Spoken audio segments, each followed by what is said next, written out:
Alors, très bien, on va parler aujourd'hui des lésions indirectes de la jonction tendinomusculaire et on va prendre un exemple particulier, le droit fémoral. Alors, il existe 3 types de lésions musculaires aiguës. On ne parlera pas aujourd'hui des lésions directes qui sont secondaires à des contusions ou des lacérations, souvent au football, au rugby, par choc direct ou par un ballon, qui concernent le plus souvent le crural ou le vaste externe. On ne parlera pas non plus des problèmes de fascia, et responsables de certain nombre de loges aiguës, qui compartimentent les fascias, c'est ce qui compartimente les différentes loges musculaires et qui parfois, lorsqu'il existe des phases d'expansion des muscles, entraînent des contraintes et des troubles de vascularisation, responsables parfois d'hypoxie et de nécrose aiguë musculaire. Non, on va parler des traumatismes indirects qui sont les plus fréquents et des lésions de contrainte.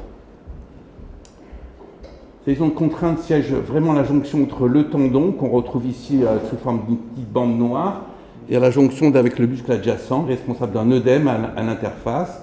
Ici, vous avez 2 types de lésions, une lésion aiguë en même temps marquée par un œdème autour, et une lésion chronique du tendon qui apparaît épaissie. Alors ces lésions siègent n'importe où, plus fréquemment au niveau de la cuisse, mais peuvent concerner aussi le triceps, le biceps, etc. Ces lésions sont liées à des étirements excessifs de muscles qui sont contractés lors d'exercices excentriques. Donc ça concerne des activités qui nécessitent vitesse et puissance, par exemple le football, l'athlétisme, le rugby. Il existe 3 grades que vous connaissez bien. Le stade 1, il n'existe pas de perte d'amplitude musculaire et la fonction est peu altérée. On retrouve une reprise rapide après l'accident, la phase 2 et la phase 3. Alors il existe plusieurs acteurs au niveau de cette jonction, l'os, l'anthèse qui est l'insertion du tendon sur l'os, le tendon, la jonction tendinomusculaire et le muscle. Le muscle, c'est un stromat tissu conjonctif qui est formé de cellules musculaires orientées longitudinalement. La fibre, c'est l'unité cellulaire qui, donc le fibroblaste, enfin la cellule musculaire qui est typique avec des noyaux excentrés. Et ces fibres, elles sont entourées par un endomysium. Quand on regroupe plusieurs unités cellulaires, ça forme un fascicule. Le fascicule est entouré de périmysium. Et plusieurs fascicules constituent un muscle, un groupe de fascicules qui est entouré d'épimysium. Dans l'ensemble de ces différents éléments, l'élément le plus fort, c'est le tendon. Le tendon est l'élément le plus fort jusqu'à temps qu'il soit lésé. Alors il est lésé lorsqu'on l'utilise beaucoup ou lorsque le patient est âgé. C'est le cas par exemple chez ce patient avec des ischio-jambiers qui sont détachés parce que usés lors d'un traumatisme sportif. Autre exemple de tendon arraché avec une asymétrie au niveau des insertions ischiatiques sur les ischions des lames tendineuses. Chez le jeune, par contre, c'est l'os qui est l'élément faible. Tant qu'il n'est pas mature, c'est l'os qui est faible. Et on trouve ici un aspect détaché du sartorius, du couturier, sur l'épine iliaque. Chez l'adulte jeune, par contre, chez l'adulte sain, c'est ni le tendon ni l'os qui est faible, c'est la jonction entre le tendon et le muscle. C'est cette jonction tendinomusculaire avec à droite une lésion du gastronecmien, à la fois interne et à la fois externe, et dans le plan axial, on retrouve cet hypersignal témoignant de suffusion hématique qui se passe soit à l'interface entre le muscle et entre les apodévroses, soit vraiment la jonction tendinomusculaire. Voilà un autre exemple avec l'ischio-jambier, avec une lame hématique souvent prononcée autour des muscles, autour des jonctions tendinomusculaires. Alors pourquoi cette jonction est fragile? Parce que c'est l'endroit où le muscle s'imbrique avec les fibres collagènes du tendon. Et c'est tout ça pour permettre le transfert de la force du muscle au tendon, mais cette jonction a une capacité d'adaptation, d'absorption d'énergie inférieure et à la fois à celle du muscle et même au tendon qui est, je vous rappelle, l'élément fort.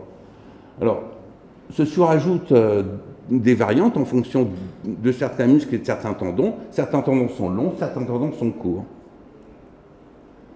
Non seulement certains tendons sont longs et sont courts, mais même le muscle change. On a des muscles qui sont parallèles, avec des fibres tendineuses qui sont courtes, et donc une absorption d'énergie plus facile, alors que parfois on a des muscles pénés, unipénés ou bipénés, où le tendon s'insère plus ou moins loin au sein du muscle, entraînant une capacité d'absorption plus limitée. On va voir un exemple de muscles unipénés. C'est les muscles qui sont typiquement concernés. Alors ici, on a l'ischio-jambier, et on retrouve classiquement donc l'extension tendineuse qui se passe soit à l'intérieur du muscle, soit en périphérie du muscle, formant une aponévrose. Et c'est au niveau de cette jonction qu'on va avoir une suffusion hématique assez fréquente dans les muscles unipénés. L'exemple typique, ischio-jambier, droit fémoral, le jumeau, classique. On observe fréquemment, je vous rappelle, des suffusions hématiques lors des muscles unipénés. C'est le même problème quand il existe deux muscles qui sont proches, hein, l'exemple typique au niveau du mollet, où on a un glissement, une contraction différente entre les deux muscles, et c'est responsable souvent d'une suffusion hématique importante qui peut faire évoquer un grade plus élevé qu'il ne l'est en réalité. C'est simplement que ça a saigné un peu plus. Ce n'est pas pareil lorsqu'on a des muscles bipénés, tels que par exemple le supraépineux, où là on a une suffusion hématique beaucoup plus faible. On a un petit œdème, mais rarement de l'hématome. Et quand on a un hématome, c'est qu'on a un grade de lésion qui est élevé. Alors après, on a des muscles multipénés, on y reviendra peut-être un jour, sur le grand pectoral notamment, où là il y a des lésions segmentaires variables en fonction du degré de l'atteinte. Il y a une classification, vous la retrouverez. Moi, j'aime bien la classification britannique qui comporte à la fois une notion clinique, mais aussi une notion d'imagerie en fonction du stade d'atteinte, en fonction de la surface d'atteinte, non seulement dans le plan transversal, mais également dans le plan longitudinal. Un exemple particulier, c'est le droit fémoral. On le connaît tous. Le droit fémoral, il est un peu compliqué parce que ce n'est pas un muscle, c'est deux muscles en un. Il y a à la fois un muscle unipéné, un tendon qui est issu du tendon direct, et à la fois un muscle bipéné qui est issu du tendon indirect qui s'insère à proximité. Alors, le tendon direct, il s'insère directement sur l'épine iliaque, le tendon indirect, il s'insère sur la crête acétabulaire et sur la capsule articulaire.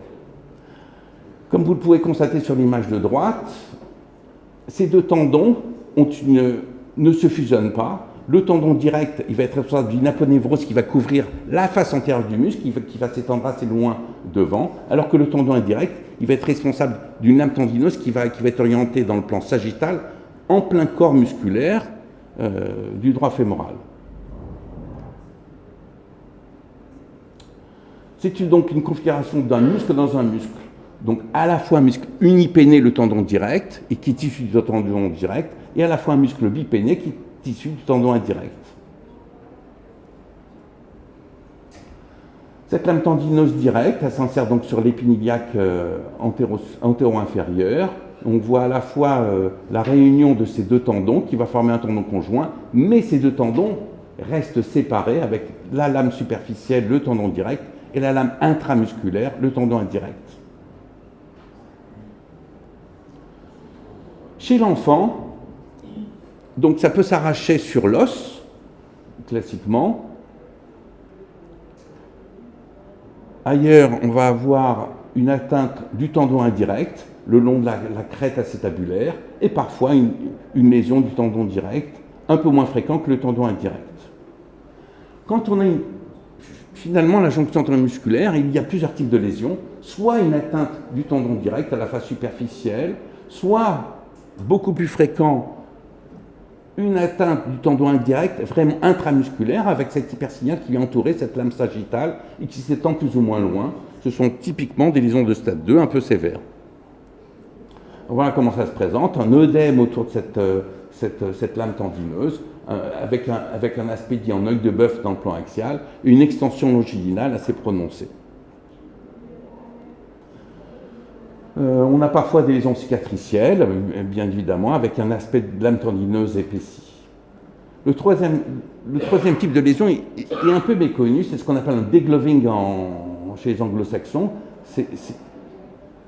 C'est un aspect de décoaptation entre le corps musculaire qui s'étend long la lame tendineuse, au centre du corps musculaire, et la périphérie formée par le corps musculaire issu du tendon direct.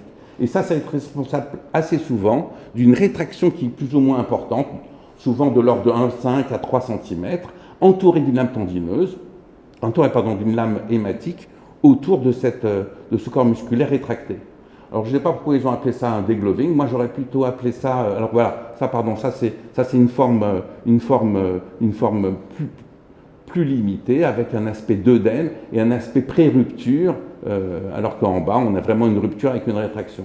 Moi j'aurais plutôt appelé ça un débouteillage, avec comme un bouchon de vin que l'on sort de la bouteille. Voilà. Donc l'imagerie maintenant permet d'apprécier exactement quel est le type de lésion, parce que chaque traitement doit être adapté en fonction de la lésion observée, et l'imagerie permet donc après de gérer le bon timing du retour sur le terrain. Je vous remercie.